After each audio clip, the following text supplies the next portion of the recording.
ba sumasagi sa iyong isipan mag-direct? Ay, gusto ko mag... Sana. I will.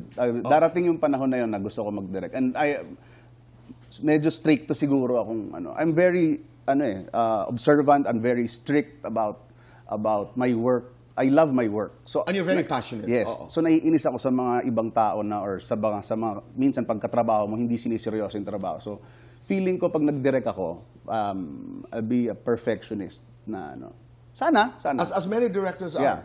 'Di ba? Ikaw ang nagtitimo ng buong pelikula halimbawa. At 'yun ang magiging estilo mo. At saka ang dami mo nang nakatrabaho ng mga direktor. Yes. Oo. Yes. 'Di ba? At Yes. ano yung mga napulot mo? Halimbawa sa lahat ng mga direktor na nakatrabaho mo, your most important lesson as an actor? Actually, ang pinaka-importante para sa akin, there are other directors kasi who really, they don't listen to their actors. Okay. And it's so hard to act kapag yung director mo ay pinipilit kung ano yung gusto niya. That's, para sa akin, yun yung mga panahon na hindi ko nagagawa yung gusto ko.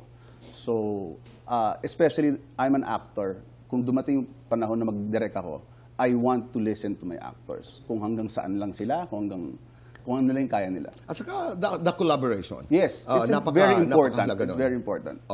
Importante masaya yung set Lalo pag professional lahat, di ba? Mahirap na nga yung trabaho natin, di ba? Masaya at saka safe space para sa mga artista. Exactly. Di ba?